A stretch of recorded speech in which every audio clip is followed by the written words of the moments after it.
Takulandirani ku AMTV Malawi kuchimake kwa nkhani zenizeni.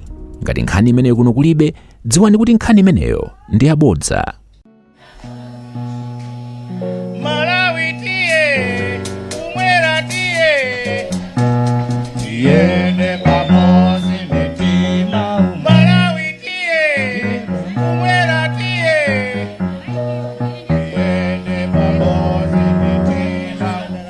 Chwe mwana chwe! DPP! Takwirizana tu tose tu. Tose takwirizana tu. Tose tatani? Sisi mena kunena hapa. Then this year DPP. Koma MCP ndi ayi.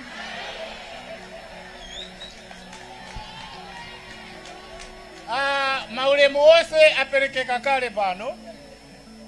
Ineyo ndingofuna ndinenepo chabe 1 minute or so. Ineyo ndine shadow MP wa DPP.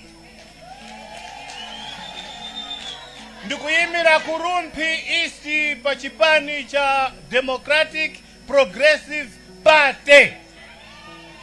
Koma atandiuza a Northern Bloc, atandiuza akumboka chale, atandiuza amwene fumbo, atandiuza Dr. Mazopa. Ndinanena kuti ine ndizichepese kuti Northern Bloc maleaders awa tigwire nawo ntchito bwino.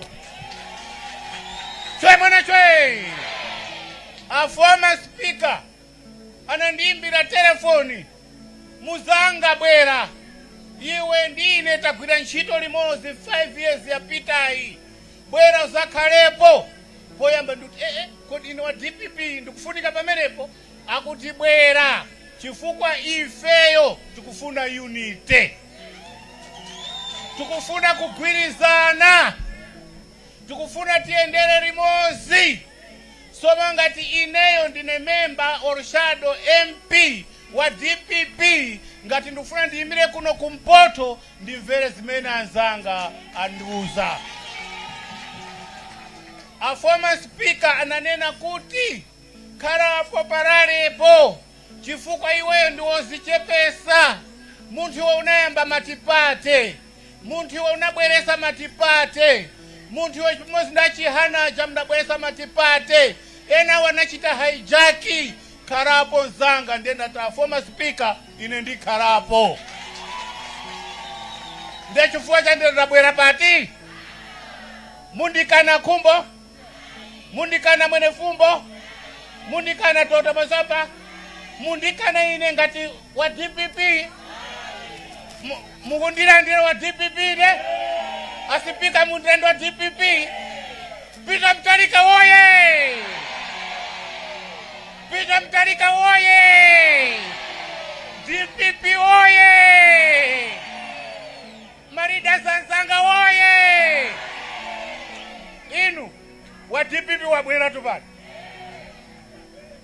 Kwa wasi MCP aja alepera madoctors anzanga tiyeni tigwire ntchito limodzi. Pali maleaders ena amaoneka kuti uyu ndi munthu uyu. Pali maleaders ena ukachitira kampeni amakupha, ukachitira kampeni amakumanga, ukachitira kampeni umakhala mdani wawo. Peter kumpangira kampeni samapanthu twa. Professor Peter Mtalika akamapanga zinthu saona kuti uyu ndo kumpoto ayi. Adadi ndamena anthu akuti adadi, adadi, adadi, adadi, adadi, adadi. Chwe mwana chwe! Ye uchomeni. Imwe mfano sabati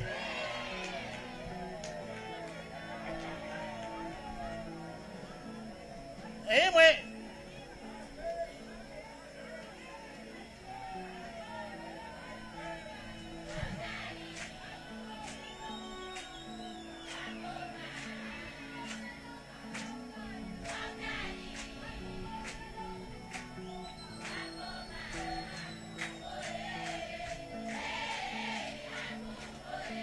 yewo taonga chomene imwe usakulima doda kakuchenjera limoza rake ni ndini vati iri raraviska kuti nanga ndivesirikalira kweni sono ninyenderere kufupi na vabali vani asivati na adada timpempheni para mukwiza mukizanga mwekhacha muizendi tuna vanyinu vara asivati taonga gogo Kamplepo taonga chomene panyengo iyi yasono tirutiyeni pera chifukwa tikuya kuumaliro kuti varongozi vitu vayoye nawo vayoye nasi former speaker dada Richard Msowoya imwe charu chose chapasi namwe chikummanyani kuti Malawi muno mwangu chitapo ntchito yakwenerera zamutauzya vantu fikani mwadivira fikani vati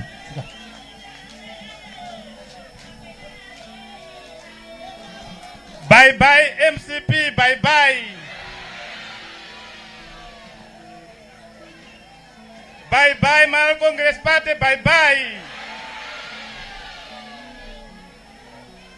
Para tikayoyanga kuti muntu uyu ni muwemi yayi, kuti muntu uyu akumanya kuendesha boma, kuti muntu uyu ni management andaimanye nyengo ila mukateva Msowoya vajiyeka mnava kuyanga tivakumanya vintu mwanya unu mkuti mbu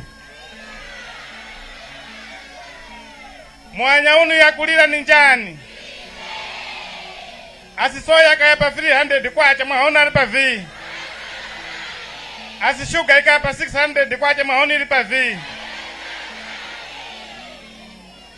nchindi dada kumbo kachale nchindi nangolu matayo ya kanti oyengi nchindi dada tumpale mwenifumbo nkambako nchindi dada Maziopa nchindi dada Kamplepo nchindi mama Chimpokosa na mose imwe mwiza ine nkava speaker sono ikumba kuti nimphalirani vina mpoto para mukumba kuti kuno kusinthe mungalimbikira vawo MP pera cha mulimbikirenge kuti mukanjire mboma boma mkulimanya makola kuno ku Malawi vantu vanande vakupulikisa cha we are not a parliamentary democracy tili na executive government iyo president na cabinet ni wopanga mviganizo vakuti chitikuko chirute nkuu chirute kochi sono mugwirizano ukwenera kuti ulongelenge nkhongono kuno kumpoto kuti vakamlepo mukaphalira bwana kuti isi lionozeke kweni vati woni tu vopeleka voti yambula kuonana hivi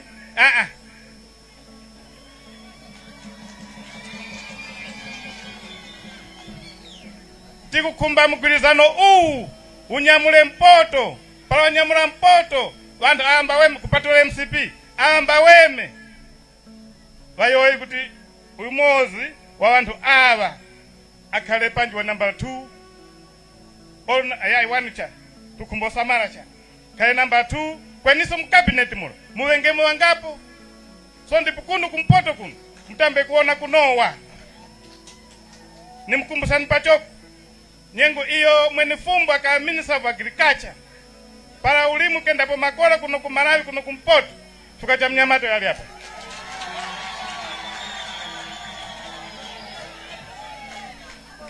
sono kuno kukwitu ichikusuzya tukutemwa na vivi cha apa ndena tukutapulikana para batola kaimozo kwani Kamplepo kuti vice president bwe banyaba uta Kamplepo Kamplepo inaleka ndipo tukutaila game mpa sono ni pempo kuyezi abantu cha kusuzi abantu cha umtakoyana pano tenti rutilile umtikiyoela pano tena vapita womanya kuti vantu vakumpoto vakhala vichi pa umosi so para khumba kumilile atuone kuti kandingagwirana njani pa vantu mba mbwenuna so para muone waka kuti mwenifumbo panja mpasa Minister of Agriculture kumbo kachali Minister of Local Government ini pandi Minister of Tourism Kamplepo Minister of Trade pande mbezo khilakula mchiweta mumaya chitukuko cha sikai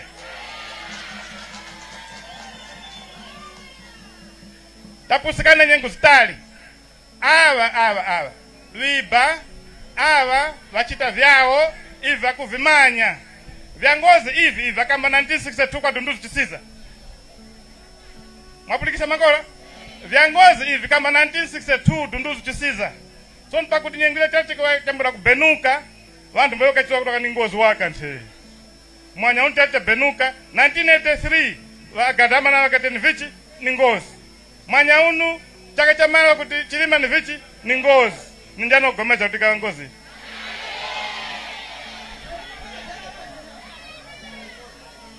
so nipala mkuyoya ngati kuti ise tingana wofi ise wofi tilije tukumba Malawi uyu anawerenge munthu aliyonse ise wakumpoto pachitukuko ngati werengeranga cha kwamba nipulikisha hapa vachite kuwerengera kuti imu matukuka leta mzengani auction floors kukasungu kulije auction floor vatiwerengerengi kuti ku university uku kuma university alinga uku so iso chite kuti vachira ise tili wa Malawi ya ise ndivi tukana kuti kukana makola ni pala isa khala mutakhalira ku